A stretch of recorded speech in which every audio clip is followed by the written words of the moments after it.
എല്ലാ പ്രിയ കൂട്ടുകാർക്കും പുതിയൊരു വീഡിയോയിലേക്ക് വീണ്ടും സ്വാഗതം. ഇന്ന് നല്ല ഒരു റീഫ്രഷിംഗ് ഡ്രിങ്കാണ് കൂട്ടുകാരുമായിട്ട് പങ്കുവയ്ക്കുന്നത്. ഈ ചുട്ടുപൊള്ളുന്ന ചൂടിൽ നമുക്കിതൊരു ഗ്ലാസ് കുടിച്ചാൽ തന്നെ നല്ല ഉണർവും ഉന്മേഷവും ഒക്കെ കിട്ടുന്ന നല്ലൊരു കിടിലനായിട്ടുള്ള ജ്യൂസ്. ഈ ചൂടിൻ്റെ ദാഹവും ക്ഷീണവും ഒക്കെ മാറാൻ ഇതൊരു ഗ്ലാസ് കുടിച്ചാൽ മതി. അത്രയ്ക്ക് നല്ല കിടുവായിട്ടുള്ള ഒരു ജ്യൂസ് റെസിപ്പിയാണ് പങ്കുവയ്ക്കുന്നത്. നമുക്കിത് തയ്യാറാക്കുന്ന വിധം വേഗം ഒന്ന് കണ്ടിട്ട് വന്നാലോ കൂട്ടുകാരെ.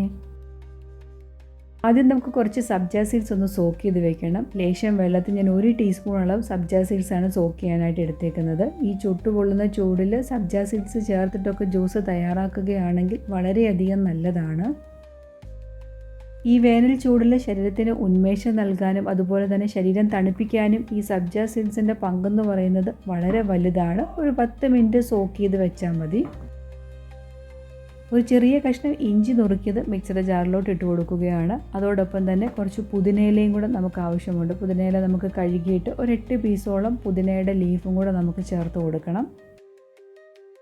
ഇനി മധുരത്തിന് വേണ്ടിയിട്ട് നമ്മൾ ചേർത്ത് കൊടുക്കുന്നത് പഞ്ചസാരയല്ല, ശർക്കരയാണ്. ഞാനിവിടെ ഒരു 4 കപ്പ് അളവിൽ ലൈം ജ്യൂസാണ് തയ്യാറാക്കി എടുക്കുന്നത്. അതുകൊണ്ട് ഒരു 4 ടേബിൾ സ്പൂണോളം ശർക്കര പൊടിച്ചതാണ് ചേർത്ത് കൊടുക്കുന്നത്. 2 ഏലക്ക ചതച്ചത് ചേർത്ത് കൊടുക്കുന്നുണ്ട്. ഏലക്ക ഒന്ന് കഴുകിയിട്ട് ഒന്ന് ചതച്ചെടുത്തതാണ് ചേർത്ത് കൊടുത്തേക്കുന്നത്. ഈ ഏലക്കയുടെ ഫ്ലേവർ നിങ്ങൾക്ക് ഇഷ്ടമല്ല എന്നുണ്ടെങ്കിൽ ആ ഒരു ഭാഗം വേണമെങ്കിൽ സ്കിപ്പ് ചെയ്യാവുന്നതാണ്. ഇനി ഇതിലോട്ട് നമുക്ക് ലൈം ജ്യൂസ് ചേർത്ത് കൊടുക്കണം.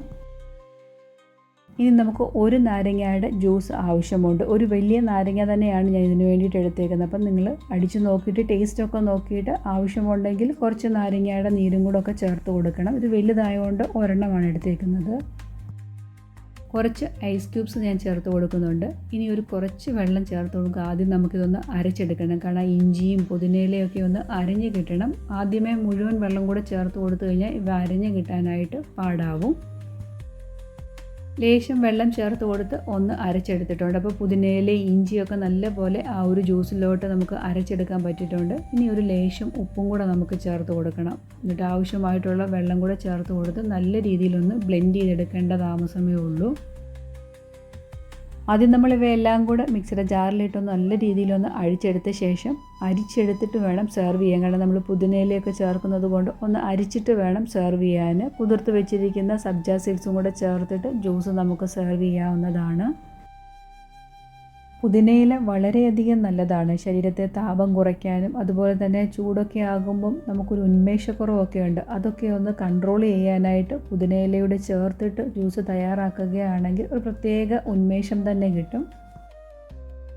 നമ്മളൊരു കരിമ്പിൻ ജ്യൂസൊക്കെ കുടിക്കുന്ന ആ ഒരു ടേസ്റ്റ് തന്നെ കിട്ടും. നമ്മൾ ശർക്കരയൊക്കെ ചേർത്തിട്ട് ലൈം ജ്യൂസ് ഇങ്ങനെ തയ്യാറാക്കുകയാണെങ്കിൽ എന്നും ഒരേ രീതിയിൽ ലൈം ജ്യൂസൊക്കെ തയ്യാറാക്കി എടുക്കുമ്പോൾ ഇതുപോലെ വ്യത്യസ്തമായിട്ടുള്ള ജ്യൂസും കൂടി ഒന്ന് തയ്യാറാക്കി നോക്കുക.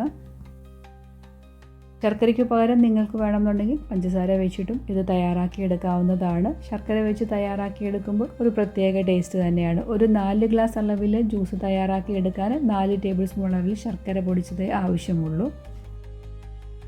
ഇന്നത്തെ വീഡിയോയിൽ ഉൾപ്പെടുത്തിയിരിക്കുന്ന ഈ റീഫ്രഷിംഗ് ഡ്രിങ്ക് കൂട്ടുകാർക്ക് ഇഷ്ടമായിട്ടുണ്ടെങ്കിൽ ഒന്ന് ലൈക്ക് ചെയ്യാനും ആദ്യമായിട്ട് വീഡിയോ കാണുന്ന കൂട്ടുകാരുണ്ടെങ്കിൽ ഒന്ന് സബ്സ്ക്രൈബ് ചെയ്ത് കൂട്ടാക്കാനും മറന്നു പോകല്ലേ.